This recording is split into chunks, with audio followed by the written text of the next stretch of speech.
Guys এতিয়া মোৰ একদম ধুনীয়া ঘৰ শুকাই গ'ল, পানী নাই, এতিয়া একদম পানী নাই আৰু ধুনীয়া। পৰহি যিটো বৰষুণ দিলে নহয়, সেই বৰষুণৰ ফলত এইবিলাক চব পানীৰে ডুব যাই আছিল। এতিয়া চব শুকাই গৈছে, পালেং চালেঙৰ এইবিলাক ইমানলৈ পানী আহিছিল, এতিয়া হৈ আছে, এতিয়া নাই পানী।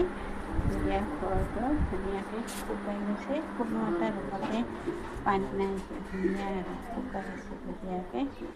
এতিয়া চব ৰাস্তা ঘাট সকলো শুকাই গৈছে এতিয়া। সেইটোৱে আৰু ইমান অৱস্থা বেয়া হৈ যায় যেতিয়া বৰষুণবিলাক আহি ঘৰত পানী সোমাই যায় ন, তেতিয়া ঘৰৰ অৱস্থা একদম বেয়া হৈ যায়। এতিয়া একদম পানী দুনি নাই। এতিয়া আৰু কালিৰ দিনতে মই সকলোখিনি চাফ চিকুণ কৰি ল'লোঁ আৰু যাতে আল্লাই বৰষুণ নিদিওক। আৰু এতিয়াতো অসমৰ পৰিস্থিতি একদম বেয়ায়ে, উজনি অসমৰ ফালে চালেতো একদম বেয়াই লাগে। মোবাইলটো খুলিলে উজনি অসমৰ ভিডিঅ'বিলাক আহি থাকে, বিৰাট দুখ লগা ইমান ভয়াৱহ পৰিস্থিতি হৈছে। আমাৰ এই গুৱাহাটীত যদিও হৈছেও পানী আৰু শুকায়ো গৈছে আৰু ঘৰ দুৱাৰ চাফা হৈও গ'ল ধুনীয়াকৈ।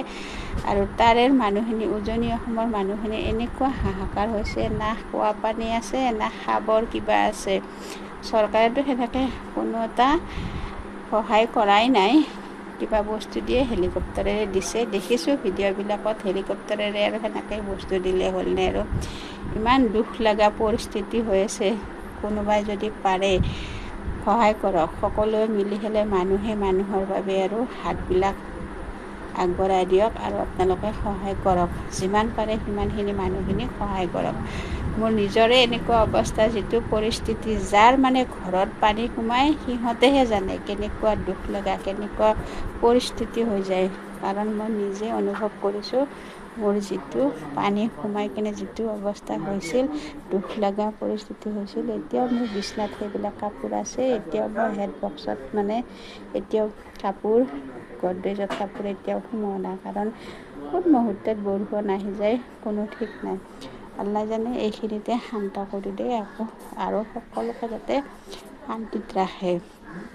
ইমান দুখ লগা পৰিস্থিতি যায়, যিটো পানী সোমালে নহয় যিটো অৱস্থা হৈ যায়, মই নিজে অনুভৱ কৰিলোঁ, যেনেকুৱা দুখ লাগে নহয়, কোনফালে কি কৰিম কি নকৰিম সেনেকুৱা লাগি যায়।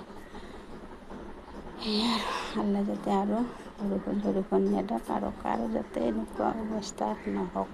আৰু উজনি অসমৰ মানুহখিনিক যোনে যিমান পাৰে সিমানখিনি হেল্প কৰক, সহায় কৰক। আৰু এয়া আৰু আজি অলপ ৰ'দ দিছে, আল্লাই যাতে এনেকৈ ৰ'দ দি থাকে, এইটোৱে দুৱাৰ আল্লাৰ ওচৰত সকলোৱে দোৱা কৰিব, যাতে আৰু কাৰো মানে এনেকুৱা পৰিস্থিতি, সেনেকুৱা বানপানী নহওক আৰু সকলোকে যাতে শান্তিত ৰাখে।